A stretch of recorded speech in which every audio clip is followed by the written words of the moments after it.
Good morning, dear students. Today we are going to complete our analysis on Composed Upon Westminster Bridge by William Wordsworth. Again, our recording session today is going to be about poetry composed upon Westminster Bridge by William Wordsworth. As I told you before, William Wordsworth is a romantic poet of the 18th century. To him, poetry is a spontaneous overflow of emotions recollected in tranquility. The previous time we read the poem and we explained line by line. Again today we are going to complete our analysis on the poem. In the first three lines, let's go back to the first three lines. Earth has not anything to show more fair. Dull would he be of soul who could pass by, a sight so touching in its majesty. In the first three lines, William Wordsworth set the scenes while creating an atmosphere of suspense, because he is telling us that no place is more beautiful than this place. We are told that earth has nothing fairer, nothing more beautiful, and that it's a sight so touching, so impressive, that only a dull person would be unable to pass it by. And yet, he does not name what this sight is in order to create an atmosphere of suspense.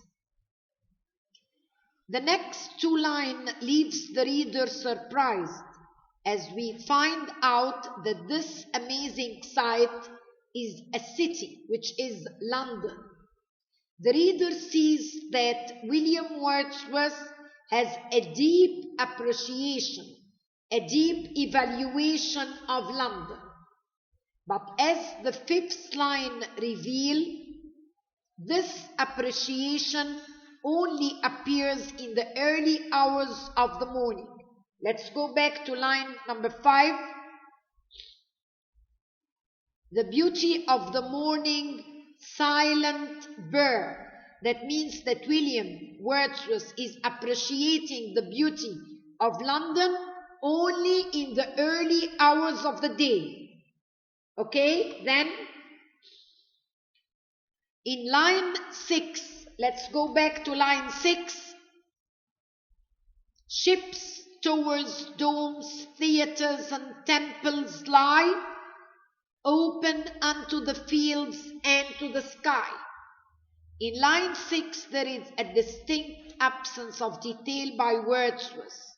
This gives the imagery of the city being looked at from above, from above Westminster Bridge.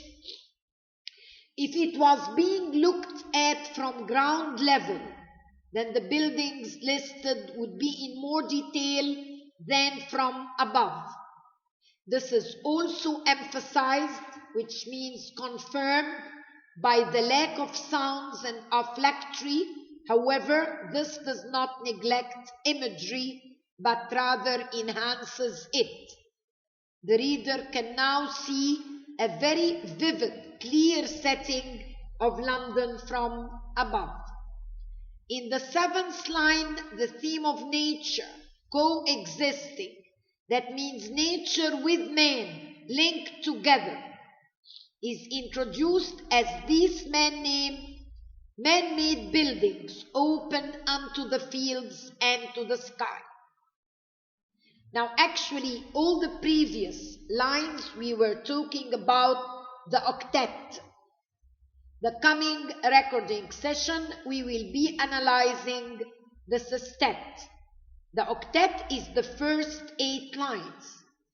Composed Upon Westminster Bridge by William Wordsworth is a sonnet. And as I told you before, the sonnet is a poem of 14 lines. And it is actually divided into octet and sestet. Don't be confused by the Shakespearean sonnet, Sonnet 18, which he divided it into 3 quatrains and final heroic couplet. Right? Here William Wordsworth is dividing his sonnet, which is a poem of 14 lines, into octet and sestet. I mean, we discussed now, or we explained or analyzed the first 8 lines. The coming session, recording session, we are going to analyze the sestet, which is the last 6 lines. Thank you so much for listening. Wait for the explanation of the sestet. Goodbye.